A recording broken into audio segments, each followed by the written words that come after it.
Hey guys! In today's video, I'm going to show you how to make these delectable and delicious tartlets. Tartlets are simply mini tarts. They're made almost exactly the same way as regular tarts, but smaller and so elegant. I'm going to share all the tips on how to master these tartlet shells. And once you do, your possibilities of fillings are endless. These are great for any party celebration or simply to enjoy them any day of the week. Let's get right to it. Into a bowl, add 1 stick of softened butter, 3 tablespoons of sugar, and to balance your flavors, add half a teaspoon of salt. This recipe calls for unsalted butter. However, you can substitute with salted butter if that's what you have, but just omit the added salt. Cream it together with your spatula until you obtain a homogeneous consistency. Add the 3 egg yolks and save the egg whites for later. We're going to use them to make our marshmallow frosting. Mix it together until incorporated. In a bowl, combine 1½ cups of all-purpose flour with 1 teaspoon of baking powder. Sift the dry ingredients directly onto the bowl and mix together. For a perfect tart shell, I do not recommend substituting any other types of flour. If you have a food processor, combining all of these ingredients can take you up to 30 seconds. If you don't, this is the easiest way to do it by hand. When your spatula is getting stuck, put the dough together by hand and shape it into a disc. Wrap it in plastic wrap and place the dough in the fridge for a minimum of 30 minutes and up to 3 days. At this point, the dough can also be frozen for up to a month. Just make sure you place it into a Ziploc or any airtight container. Now let's talk about the tartlet pans, also called tartlet molds. The most common tartlet pans are with a removable bottom, like these ones. They're inexpensive and will last you a long time. I will link them as well as any other kitchen tools in the notes. Take the dough out of the fridge and divide it into 12 equal pieces. Take each piece and start stretching the dough with your thumbs in order for it to fit into the mold. Do not add any extra flour to the dough. Try to work quickly so the dough doesn't start to soften. If you live in a warm environment and your dough is softening quickly, place it back in the fridge or the freezer to firm up.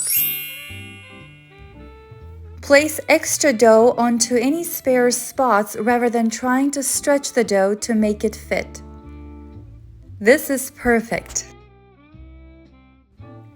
Now gently score the bottoms of the tarts with a fork, about 3 to 6 times depending on the size of your tartlet pans.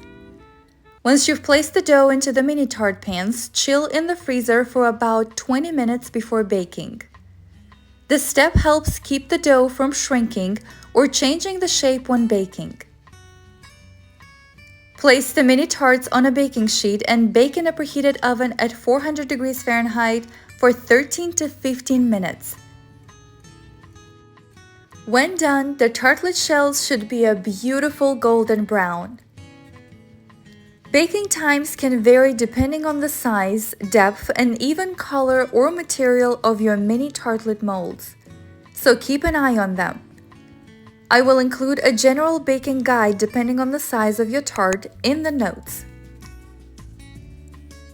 Once the shells have cooled, you can unmold them very easy. Lift the bottom from the sides, then gently remove the bottom of the mold from the tart. Typically, there is enough butter and fat that these will fall out when you turn them over or tap them. The baked and unfilled shells can be stored at room temperature or in the fridge for up to 5 days, which makes for a perfect make-ahead dessert. Now let's make the marshmallowy frosting. In a saucepan, add 3/4 cup of sugar and 1/4 cup of water. We're basically cooking a syrup that will be added to your whipped white eggs, which will result in the most stiff and delicious meringue. Simmer on medium-low without mixing for roughly 5 minutes until the temperature registers 250 degrees Fahrenheit. Meanwhile, in a bowl of a standing mixer, add the 3 egg whites we've set aside earlier and half a teaspoon of cream of tartar. Start beating until white, fluffy, and doubled in volume, roughly 4 minutes. Now slowly drizzle the syrup, being very careful, and continue whipping your frosting for 3 more minutes.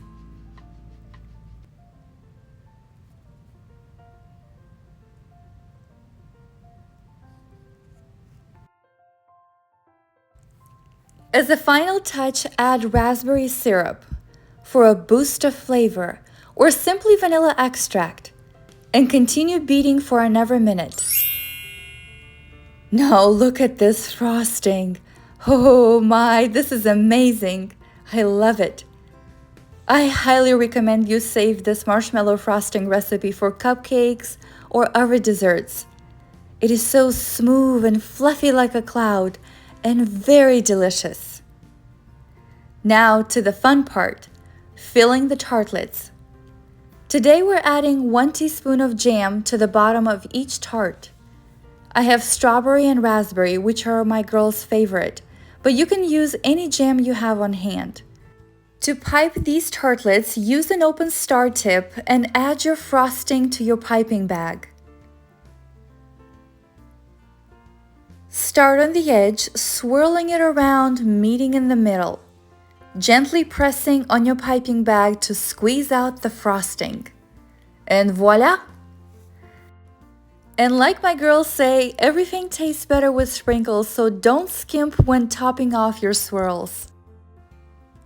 I also have another amazing mango curd tartlet recipe.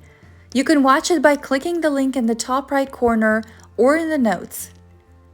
If you want any other variations, please let me know in the comments below. I really enjoy making these tartlets. These tartlets look so elegant and yet are so simple to make. This recipe is a keeper for both the shell tartlets as well as the marshmallow frosting, so make sure you save it and share it with family and friends. If you enjoyed this video, give me a thumbs up below and don't forget to subscribe. Enjoy! See you next time!